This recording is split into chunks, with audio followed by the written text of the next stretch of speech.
हमारे एक संत जी कहते थे हमसे, तन से पूजा कर रहे मनवा गया बाजार, और कैसे रीझे सांवरा जुड़े न दिल के तार। ज्यादातर लोग तन से पूजा करते हैं,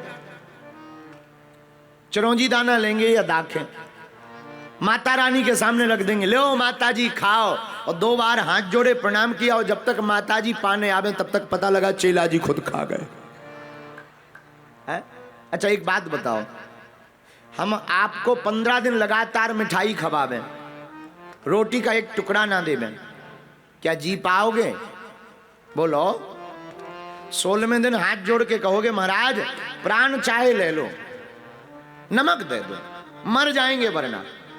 हम लोग 15 दिन तक मीठा नहीं खा सकते, और कई लोग यहां ऐसे बैठे होंगे जो कई सालों से चिरौंजी दाना और दाखें खवा रहे। भगवान माई बाप, भगवान वैसे तो पदार्थ के भूखे नहीं है, भगवान वस्तुओं के भूखे नहीं है, माता वस्तुओं की भूखी नहीं है, हमारी पराम्बा माता तो भाव की भूखी है। जो भी साधक अपने भाव से माँ को बुलाते हैं, कुछ भी ना हो माँ उसके मन के भाव को पढ़ करके सब मान करके उसे स्वीकार कर लेती है।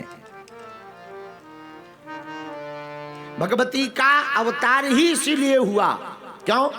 माँ है ममतामयी।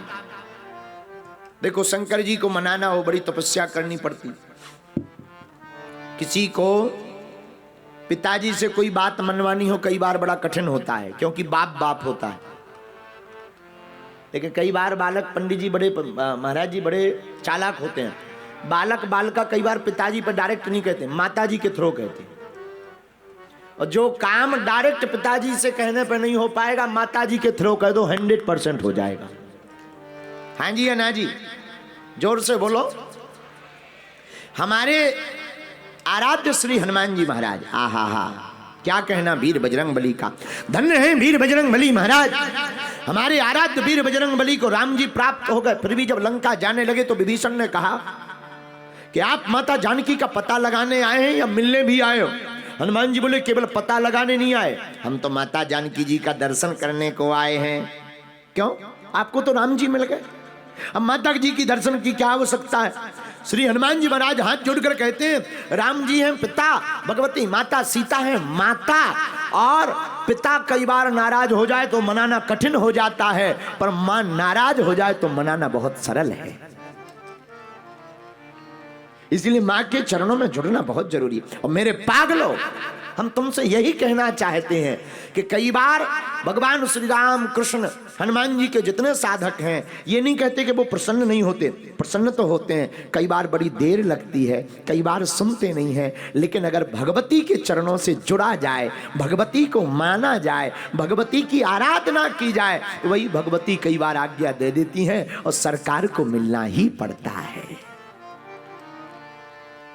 डले रहो दरबार में, आहा, श्री हनुमान जी कहते हैं। इसलिए आद्य शक्ति माता के चरणों में जो जुड़ता है, उनकी जो साधना करता, उन पर जो निष्ठा रखता, उनका जो ध्यान करता, मेरे माई बाप राम जी को भी मिलना पड़ेगा, भूत भावन महादेव को भी मिलना पड़ेगा, वीर बजरंगबली को भी मिलना पड़ेगा। क्यों?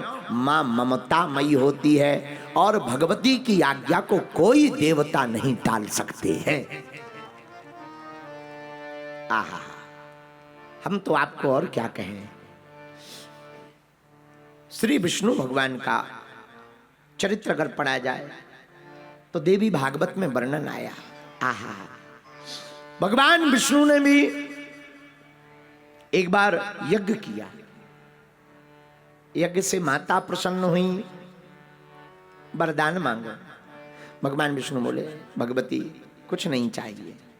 किसी ने कहा कि आपको यज्ञ की क्या जरूरत है, आप स्वयं पालन करता है, परमात्मा है। भगवान विष्णु बोले हम जरूर पालन करता है, लेकिन हम शक्तिमान तभी होंगे जब हमारे ऊपर शक्ति का हाथ होगा। शक्ति है माता, और माता की शक्ति के बिना कोई भी व्यक्ति माता की शक्ति के बिना कोई भी व्यक्ति शक्तिमान नहीं हो सकता। और मेरे पागलों, जिसके ऊपर भगवती का हाथ हो जाए उसका कोई बाल बांका नहीं कर सकता है। पराम्बा परम शक्तिमान, जगदम्बा मात परम शक्तिमान है। आहा, इसलिए मेरे पागलों हमने चौपाई चुनी, नाम उमा अंबिका भवानी, नाम उमा अंबिका भवानी, सुंदर साज सुशील सयानी, सुंदर साज सुशील सयानी, नाम उमा अंबिका भवानी, नाम उमा अंबिका